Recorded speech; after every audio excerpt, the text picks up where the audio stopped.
What is mold illness? Let's talk about what exactly is mold illness. Hello, my name is Constantin.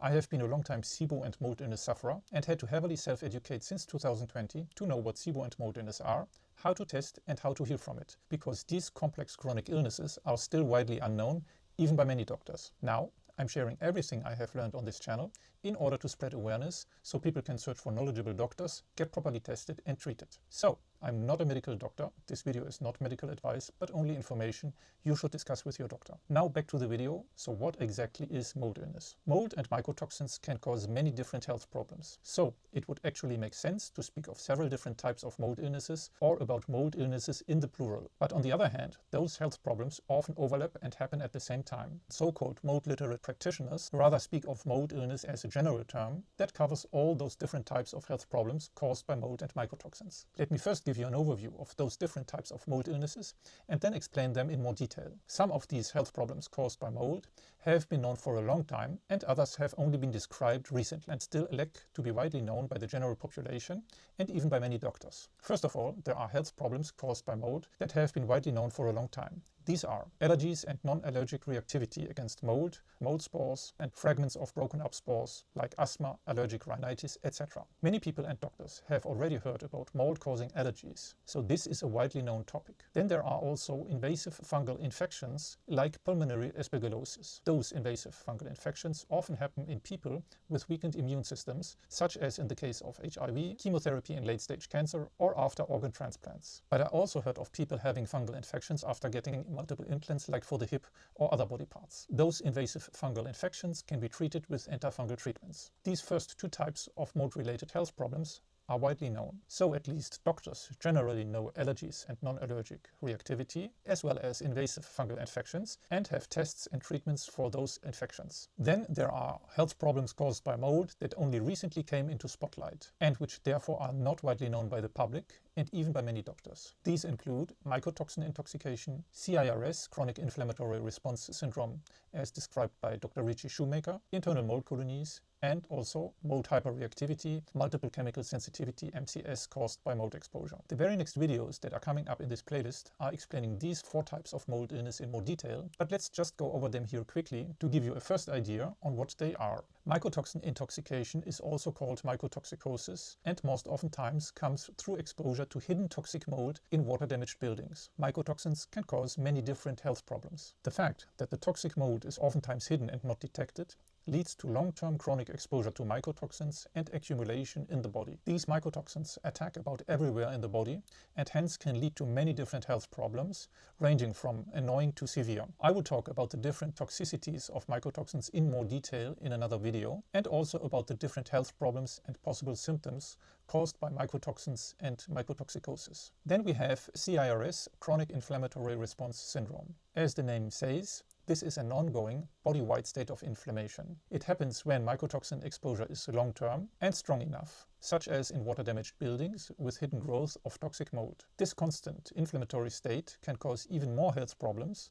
and chronic illnesses than only short-term mycotoxicosis. Oftentimes, people have CIRS for years or even decades before discovering that hidden toxic mold growth in their water-damaged building and long-term mycotoxicosis was the real cause for their unexplainable ongoing chronic health problems. Another problem are internal mold colonies. These are not the same as the aforementioned invasive fungal infections, but fungal presence or colonies in the body which are probably low-grade. Normally, the immune system would fight off such internal mold colonies, but some mycotoxins weaken or even shut down the immune system, which then allows those internal mold colonies to take hold in your body and likely to continue to produce mycotoxins, even if you have left the water-damaged building. It seems that many people only heal after treating those internal mold colonies. Another problem is mold hyperreactivity and multiple chemical sensitivity, MCS, caused by mold exposure.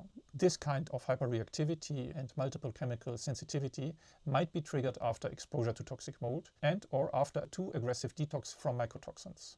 So the last four types of mold illness that I just mentioned are still widely unknown even by many doctors. As for many others, it was very difficult for me to find doctors who knew about mold illness. That's why I had to inform myself on the internet and learn everything about mold illness I could get my hands and my eyes on, and then to work with doctors who were at least willing to listen, to read themselves and then to help me to fight back against mold illness. Now I'm sharing everything I have learned on this channel in order to spread awareness so people can search for knowledgeable doctors and get properly tested and treated. When we look at these last 4 types of mold illnesses, there clearly seems to be a cascading effect. Water-damaged buildings favor toxic mold growth. This leads to mycotoxin intoxication, which then leads to chronic inflammatory response syndrome. The mycotoxins lead to immune suppression, which then leads to internal fungal colonies and oftentimes mold hyperreactivity and mold-induced multiple chemical sensitivity. In the following videos in this playlist, I will explain these 4 types of mold illness, what causes them, what their symptoms and possible treatments are. The term mold illness itself is relatively new and seems to have come into use after Dr. Richie Shoemaker in the late 90s described how mycotoxins from mold colonies in water-damaged buildings can cause severe health problems and induce a chronic inflammatory response state. Many people now also use the term mold illness more broadly, including health problems caused by mycotoxin intoxication, internal mold colonies, and multiple chemical sensitivity. And finally, there are other health problems that are caused by or often come with mold and mycotoxins, such as VOCs and other mold-secreted chemicals like aldehydes, alcohol, mycophenolic acid MPA, and other metabolic products of mold. These are not mycotoxins per se, but have toxic or other health-damaging effects. Then we have mast cell activation syndrome, or MCAS, caused by mold, mycotoxins, or internal mold colonies. Of course, MCAS can also be caused by other triggers, not only by mold, but oftentimes it is mycotoxicosis or internal colonies that is the real cause of MCAS. And finally, there are other toxic organisms in the mold biotope of water-damaged buildings. Specialists are speaking of a bacterial source which contains actinomycetes and toxic algae. Mold illness can also activate stealth infections like chronic Lyme, Bartonella, EBV, and others. So these last 3 conditions are oftentimes mentioned together with the term mold illness, and some specialists even see them somehow as part of mold illness itself. So let's have a more detailed look of these health problems caused by mold and mycotoxins in the following videos. In my case, I probably had mold illness from a very young age on. Most likely, I was exposed to hidden mold and its mycotoxins for several years when I was a child, and got more and more health problems because of these mycotoxins accumulating in my body. It seems that there was some mold in the building where we lived when I was a child, but this was renovated and taken care of. I might also have been exposed to mycotoxins in the building of my school, during school trips or hotel stays with the family during vacations. When I was an adolescent, my father and I were boating frequently, where we rented boats, and of course, boats are notoriously humid and prone to harbor molds. Anyhow,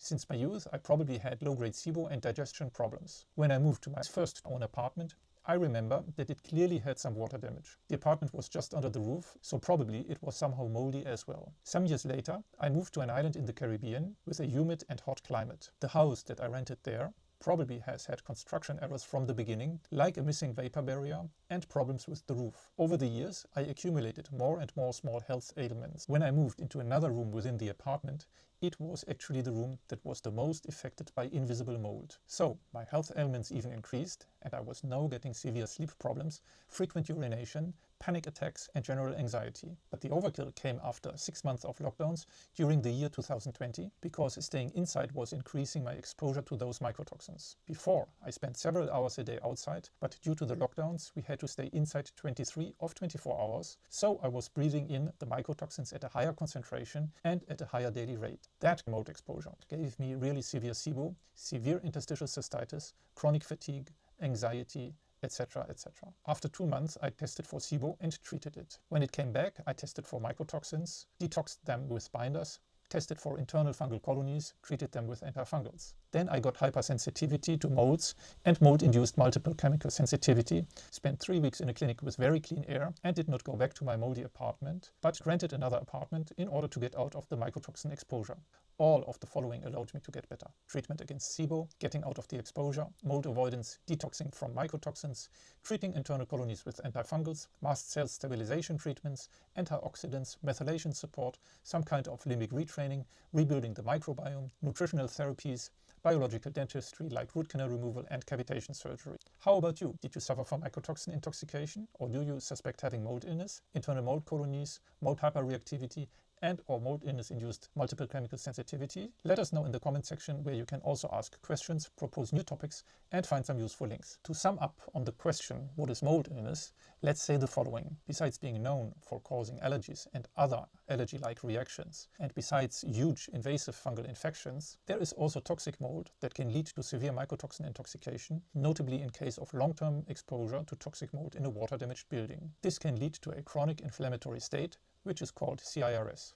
Mycotoxin intoxication and CIRS can cause many different health problems and chronic illnesses. Those mycotoxins can weaken or shut down the immune system, which then allows mold to colonize in your body and continue to produce mycotoxins even after you have left the water-damaged building. All of this can also lead to severe hyperreactivity to mold, mycotoxins, and even to many other chemicals, which is then called multiple chemical sensitivity, or MCS. So, the term mold illness is often used for health problems around mycotoxin intoxication, internal mold colonies, mold-induced hyperreactivity, and MCS. VOCs, other mold-secreted chemicals, MCAS, other toxic organisms like bacteria, algae, and actinomycetes are also somehow part of mold illness, because they oftentimes come with mold in water-damaged buildings. Let's now explore in more detail in the following videos how exactly it comes to mold illness and mycotoxin intoxication, what CIRS is, how it comes to internal colonies, how it comes to mold hyperreactivity and mold-induced MCS. After that, the videos in this playlist will explore symptoms of mold illness,